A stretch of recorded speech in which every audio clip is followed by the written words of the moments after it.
जी, अस्सलाम वालेकुम। अच्छा जी, ये ना मैं एक गेस्ट पोस्टिंग जीबीओबी से रिलेटेड ना क्वेश्चन आंसर की ना सीरीज स्टार्ट कर रहा हूँ। उसकी रीज़न क्या है? बहुत सारी आपियाँ, बहुत सारे भाई लोग जब इस फील्ड के अंदर काम कर रहे होते हैं ना, तो उनको बड़े सारे डाउट्स रहते हैं या बड़े तरह-तरह के डिफरेंट डिफरेंट किस्म के उनके माइंड के अंदर क्वेश्चंस आते हैं। अब वो अपने क्वेश्चंस क्या करते हैं यूट्यूब्स के, कभी किसी वीडियो के नीचे जाके, कभी किसी वीडियो के नीचे जाके, कभी फेसबुक पे, कभी कहाँ पे जाके जो उनसे ना वो लोगों को कमेंट्स करते हैं, बट उनको ना प्रॉपर रिस्पॉन्ड नहीं किया जाता, प्रॉपर उनकी प्रॉब्लम का सलूशन नहीं बताया जाता। तो इन तमाम चीज़ों को मैंने मद्देनजर रखते हुए आपके लिए ये सीरीज स्टार्ट करने जा रहा हूँ कि आपका गेस्ट पोस्टिंग जीबीओबी बैकिंग्स ऑफ पेज एसईओ से रिलेटेड किसी भी किस्म का क्वेश्चन है, चाहे वो क्लाइंट से रिलेटेड है, चाहे वो ईमेल से रिलेटेड है, चाहे वो एडमिन वेबसाइट से रिलेटेड है, क्वालिटी वेबसाइट से रिलेटेड है, इवन दैट किसी प्लेटफॉर्म से रिलेटेड है या किसी भी किस्म का है, फ्रीलांसिंग करते हुए आपको पता है बड़े डिफरेंट डिफरेंट किस्म के जो वो क्वेश्चंस होते हैं। तो आप ये जो वीडियो आप देख रहे हैं इसके अंदर या ये पूरी सीरीज आएगी, इसकी किसी भी वीडियो के नीचे आप अपना क्वेश्चन रखें। आपके क्वेश्चन का अगर प्रैक्टिकली जवाब देने वाला हुआ तो मैं प्रैक्टिकली करके दिखाऊंगा, साथ आपके कमेंट्स का, आपकी चीजों को हाईलाइट करूंगा, साथ मैं ये अपने रजिस्टर के ऊपर जो है ना वो नोट डाउन कर लेता हूं कि ताकि साथ साथ मैं आपको प्रॉपरली उन चीजों के ऊपर गाइड कर सकूं। अगर आपका क्वेश्चन थ्योरेटिकली जो है ना वो बताने वाला हुआ तो मैं थ्योरेटिकली उसके अंदर इन डेप्थ जो मेरा 4 साल का एक्सपीरियंस है, जो मेरी लर्निंग है, जो मैंने आज तक सीखा है, वो सारा का सारा आपको जो है वो बताने की कोशिश करूंगा। आज की इस वीडियो के अंदर मैंने गेस्ट पोस्टिंग जीबीओबी से रिलेटेड ये 5 क्वेश्चंस निकाले हैं, क्योंकि ये क्वेश्चन आंसर सीरीज है तो मैं हमेशा क्वेश्चंस पहले बताऊंगा, फिर उनका आंसर देने की कोशिश करूंगा।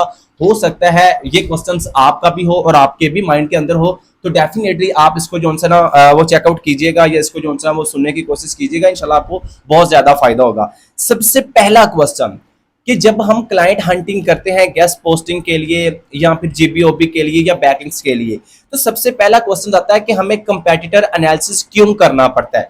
अब सबसे पहले तो आपको इस चीज का इल्म होना चाहिए कि एक्चुअल में कंपेटिटर एनालिसिस होता क्या है। कंपेटिटर एनालिसिस का मतलब होता है, जैसे देखो आप भी गेस्ट पोस्टिंग का काम कर रहे हो, मैं भी गेस्ट पोस्टिंग का काम करता हूं। अब आप ये जानना चाहते हैं कि एक्चुअली में मैं क्लाइंट कैसे हंट करता हूं, मेरे साथ क्लाइंट कैसे काम करते हैं या मैं कैसे ईमेल स्ट्रेटजी फॉलो करता हूं। इसका मतलब है हम एक दूसरे के कंपेटिटर, हम एक दूसरे को जानना चाहते हैं। तो इसी तरह जब हम क्लाइंट हंटिंग करते हैं ना, अब देखें बहुत सारे क्लाइंट हमें रिस्पॉन्ड नहीं करते, हमारी ईमेल का जवाब नहीं देते। क्यों? क्योंकि कभी भी आप किसी को स्ट्रेट फॉरवर्ड बातें बताएंगे वो आपकी ईमेल का रिस्पॉन्स नहीं करेगा जब तक आप कंपेटिटर उसी तरह का सेम बंदा, उसी कैटेगरी का, उसी कंट्री का, उसी नीश का निकाल के उसको ये नहीं बताएंगे कि भाई देखो ये 50,000 या 1 लाख या 1 मिलियन ट्रैफिक लेके बैठा है, बट आप देखो 1,000 से भी कम है या 5,000 से भी कम है। इसको कहते हैं कंपेटिटर एनालिसिस। इंशाल्लाह ये मैं आगे जाके आपको प्रैक्टिकली भी करके दिखाऊंगा। आपका किसी भी किस्म का क्वेश्चन होगा, चाहे आपके यूट्यूब के ऊपर मैं उससे रिलेटेड वीडियो बना चुका हूं या कोई और लोग बना चुके हैं या नहीं, लेकिन मैं अपनी एक्सपीरियंस की बेस पर दोबारा से इस क्वेश्चन आंसर सीरीज के अंदर उसको जो है वो स्टार्ट करूंगा।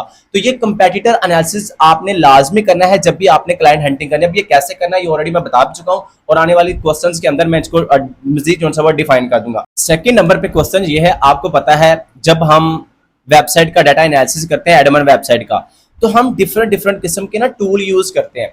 अब कुछ लोगों का क्वेश्चन ये रहता है कि सर हमें ये बता दें कि क्लाइंट जो है क्या वो पे टूल का डाटा जो है एक्सेप्ट करते हैं, फ्री टूल का डाटा एक्सेप्ट करते हैं, या फिर एएचआरएफएस का डाटा अपने पास जो है वो सेव करते हैं, या फिर समरस का, और हमें किस टूल के थ्रू जाना चाहिए।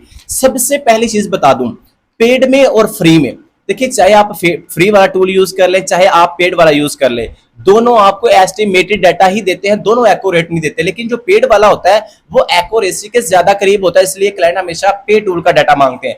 बाकी बात रही समरस की और जो सा एचआरएफएस की कि किस टूल से हमें वेबसाइट बनानी है, तो देखिए मेरे पॉइंट ऑफ व्यू से आपको दोनों टूल्स की ट्रैफिक एनालिसिस करके अपनी शीट के अंदर रखनी चाहिए। क्योंकि कुछ क्लाइंट कहते हैं हम समरस के ऊपर बिलीव करते हैं, कुछ कहते हैं हम एचआरएफएस के ऊपर बिलीव करते हैं, तो हमें दोनों के ऊपर जाना चाहिए। अदरवाइज अगर आप एचआरएफएस से कर लेंगे, ज्यादातर एचआरएफएस के ऊपर बिलीव करते हैं, तो अगर आप एचआरएफएस से करके रख लेंगे तो सबसे बेस्ट है। उसके बाद थर्ड नंबर पे क्वेश्चंस है, वो है कि मैनुअल रिसर्च क्या होती है।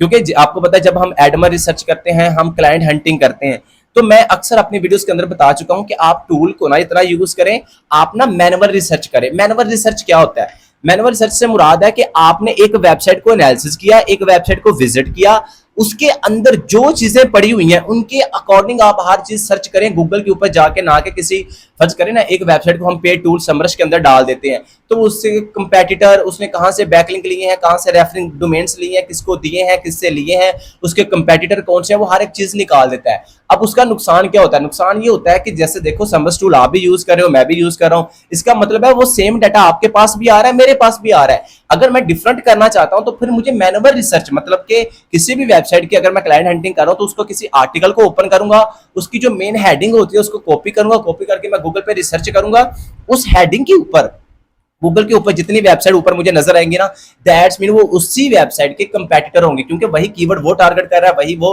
तो मैं फिर उनको एनालिसिस करूंगा। इसको कहते हैं मैनुअल रिसर्च। अभी ये मैं थ्योरेटिकली बता रहा हूं क्योंकि ये फर्स्ट वीडियो है क्वेश्चन आंसर की, तो आगे जाके आपके जिस भी किस्म के क्वेश्चन आएंगे जो प्रैक्टिकली होगा, मैं प्रैक्टिकली आपको साथ लैपटॉप के स्क्रीन के ऊपर जो है वो करके बताया करूंगा। आज की इस वीडियो का फोर्थ क्वेश्चन ये है कि कौन सी कैटेगरी पे हमें गेस्ट पोस्टिंग बैकलिंक्स का काम करना चाहिए। देखिए, ये कभी भी चीज हम डिसाइड नहीं करते कि हमें किस नीश पे जाना है, किस नीश पे नहीं जाना, बट इस सवाल का जो जवाब बनता है मैं आपको ये बताऊंगा कि आप जिन मर्जी नीश के ऊपर जाएं, हर एक कैटेगरी के ऊपर काम मौजूद है। लेकिन आप एज अ न्यूबी अगर काम स्टार्ट कर रहे हैं या ऑलरेडी कर रहे हैं या कर चुके हैं, तो आप कभी भी एक कैटेगरी के ऊपर डिपेंड ना हो।